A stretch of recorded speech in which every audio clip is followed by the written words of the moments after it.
That was terrible. That was crap. That was garbage. This place sucks. Overreaction Monday on a Tuesday. And who knows? Something may happen tonight, and we'll do Overreaction Monday on a Wednesday for a first. On a Wednesday? Wow. I believe in you. That would be It's my way. It's me way of saying I believe in your ability to Rich. dig deep into your id. Appreciate it. Your sports talk id. Love it. And come up with just so many hot takes. Now you're Now you're stretching the intro. I believed him. How is everybody? Everybody doing okay? Hey, that's my line. Stop it. Where's the gavel? Oh, he lost it already? This court is in order. Nice. Everybody good? Jay Feller? Oh my God. What's up? Get a new hat. All right. Who had the That's best? an overreaction, by the Who way. had the two best days yesterday when we're thinking about it? I'll tell you who. The Bears and the Patriots. They're both making the playoffs this year. Oh, be real. Be real. from Cypress Hill. Why would you include the Patriots in there? Go ahead. I'll give you the floor. You don't think they had a good day yesterday? Excuse me. I mean, not You like did, Ice but Cube. that's not the topic bar. You had great days yesterday, the Patriots and the Bears. And they're both making the playoffs in 2025. When you have a ton of cap space, you need to take advantage of it in ways that are smart to build your team.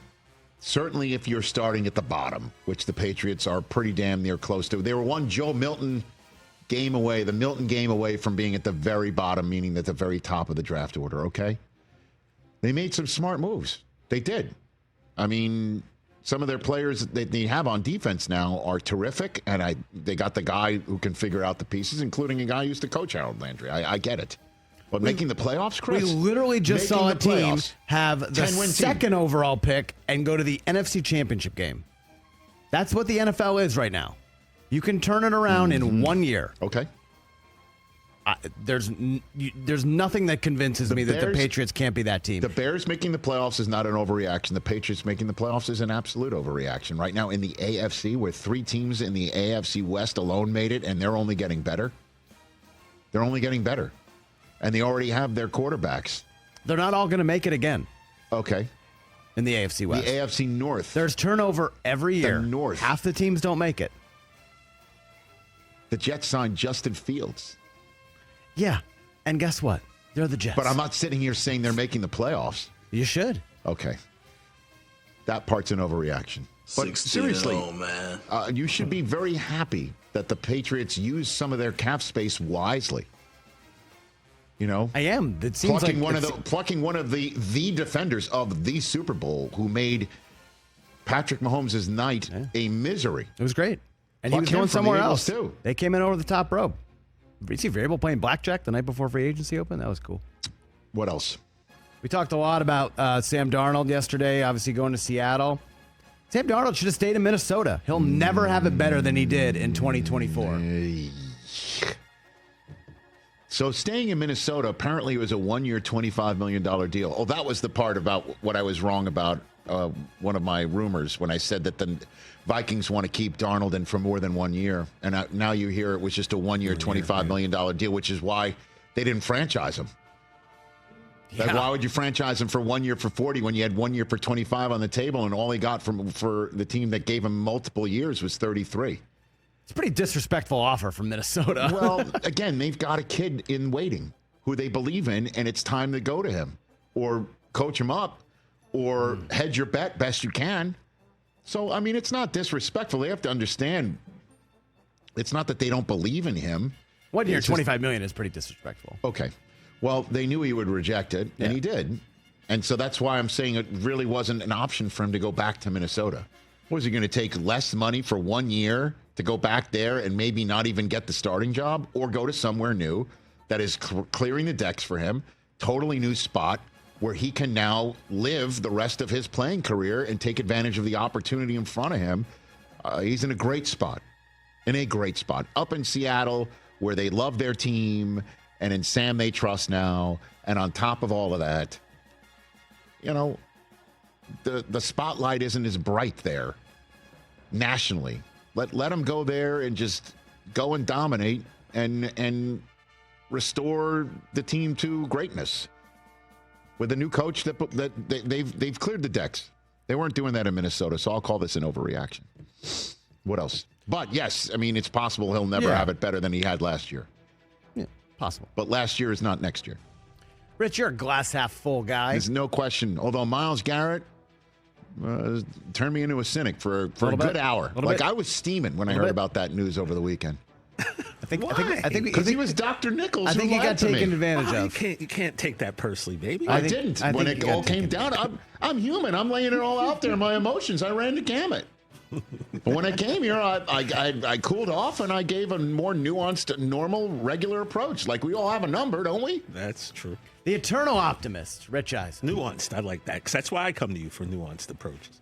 Nuance. You love to wear your fandom on your sleeve. By the way, can you not spell influence without nuance? Are the letters of nuance in influence? No, there's no A in influence. Oh, damn it. Justin Fields is going to end the Jets' playoff drought. When? That's what he's saying. He's got a 2-year deal. So during this 2-year deal? Yeah. I will say that's not an overreaction. What about this year? Yeah, it's pushing it. That's a tall order, Nordberg. How about the AFC East getting 3 teams? By the way, that's a Naked Gun. Naked Gun reference. Naked Gun reference. Done. Well done. You got that one. R.I.P. OJ. Come on. Okay.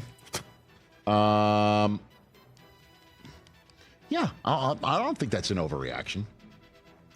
Dude, they've got a really good young roster. Well, we heard that last year. I know that. And the year before that. The year before that.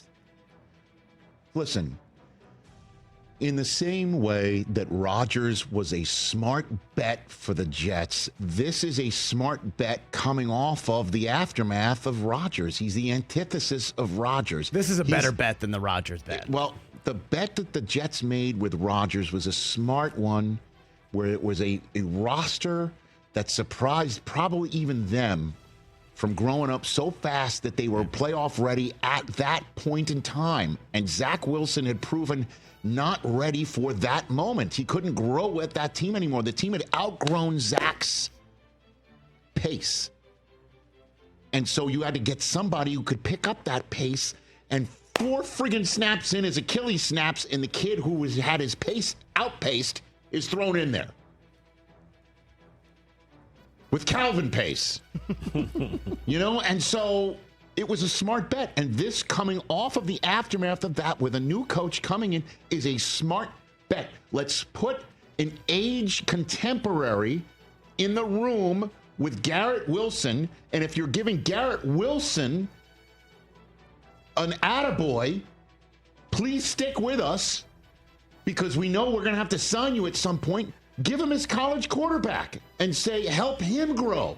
The quarterback's not helping you grow anymore, Garrett. You're helping the quarterback grow, and the coach that's coming in is named Aaron, starting fresh. It makes sense. And with the rest of that roster being as good as I think it is, this is not an overreaction. What else you got? All right, last one. Mayock's checking in. We'll get to him in a minute. Yes. Rich, in 3 years with the Cleveland Browns, Deshaun Watson is 9-10 in games that he has started. Kenny Pickett or someone maybe they draft is going to win 9 games this year. This year is a tall order, but man, 9 wins is a tall order for this year, buddy. 9-8. 1 game over 500. But I'm picking up what you're putting down, which is it's not as bad in Cleveland as you think. Exactly. Okay? I'm picking up what you're putting down. I love the coach. Love the coach. Kept Myles Garrett. I love Got the some coach. guys on offense. And when the coach has had somebody other than Deshaun Watson, and all you hear out of this conversation in the league is that Deshaun wasn't comfortable in the Stefanski offense, so they changed the Stefanski offense to make Watson as comfortable as possible, and it just didn't mesh well enough. So when you have somebody in there who just runs Stefanski's offense, the manner in which Stefanski kind of wants it run, Looks pretty good. you get comeback player of the year in Flacco, and you get Jameis Winston flashing as, eating W's. So I pick up what you're putting down, but 9 wins is just a little too much. I'll call that an overreaction. But I hear what you're saying. Catch the Rich Eisen Show live weekdays from 12 to 3 p.m. Eastern on Roku Sports Channel in the U.S.